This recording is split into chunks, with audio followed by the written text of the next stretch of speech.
to everyone's attention now why this policy would in fact not work and actually would cause many disadvantages in our society. First off, this policy is simply not realistic. This plan lacks a stable funding budget, stable planning, and time period in which this project would be finished.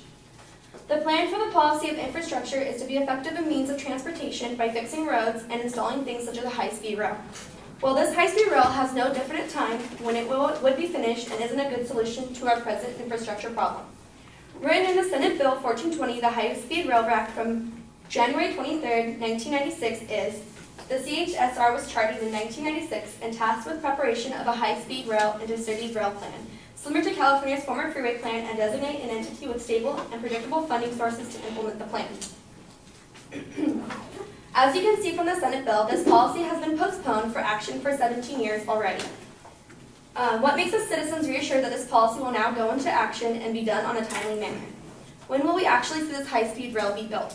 Will it be when all the ones who funded for it are dead? Moving on to my next point.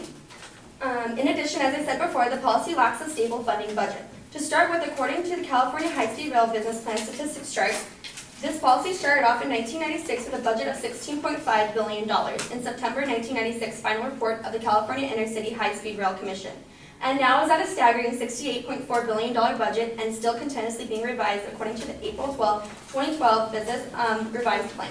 So as you can see, as well as the high-speed rail continually being delayed for the past 17 years, each year the budget has rose significantly to a price that now is ridiculous to ask California to manage. Not only is this policy asking for a ridiculous budget for a train, but in addition, it wants us to invest a large amount of our change to roads being fixed. These requests are unreasonable and they should be dismissed. Moving forward, next, this policy lacks the funding to do so. As of 2012, according to CNN Money article, America spent $73 billion in funding of the Department of Transportation. This doesn't include the funding that will be needed for the high-speed rail. Infrastructure needs can be made through other means rather than giving California's soul to the devil. This budget by far increases our budget deficit and is unrealistic to ask for. Not to mention, California has miles and miles of road. Being the largest populous state in the country, it will cost the most to fix its roads. According to the American Society of Civil Engineers, it will cost the federal government $2.7 trillion to fix the roads and bridges in the United States. With California being the largest populous state, as I already mentioned, I can only imagine what huge chunk of change that is reserved for California taxpayers. Most importantly, these projects will take longer than most of us in this room have been alive. According to the CHSR article as of the California High-Speed Rail Business Plan, they say that try to estimate the cost of a massive transportation infrastructure project on a uncertain route that will take 20 to 30 years to build, funded by money borrowed from through future bond sales under unknown terms, built with materials with an unknown future price, and on land with uncertain value using labor and wages with benefits yet to be determined in future union collective bargaining segments. As this quote demonstrates the realistic time frame it would take to build such advanced technology. With 20 years from now, our economy will be a different story. Therefore, any claim that it will help our economy is pointless.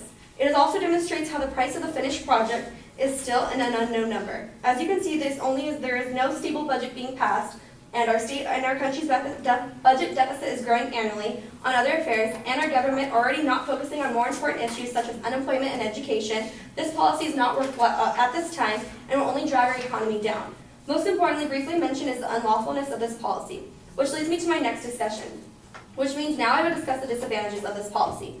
This affirmative action just costs too much. According to California High-Speed Rail Business Plan, this will be far the most expensive public work project in American history and may end up being the most expensive thing ever built in human history, exceeding the cost of the tunnel, the Three Gorges Dam in the People's Republic of China, and even the International Space Station. Why would we spend so much on a dumb train when we are failing behind in education around the world and our public schools continue to get budget cuts? In addition, a construction this massive is bound to take anywhere from 20 years and more. The money will be borrowed from who knows where from the California state federal budget is only an estimated $28 billion, according to a recent issue of LA Times. While yes, my opponent could state how the building and maintaining the infrastructure could help the economy, it will only help the economy short term. Even Obama states in a report prepared by the Department of Treasury by the Council of Economic Advisors that well-designed infrastructure investments have term economic advantage. There is no evidence that long-term economic benefits and create jobs in the short run. While Obama may claim it has a long-term economic advantage, there is no evidence proving so.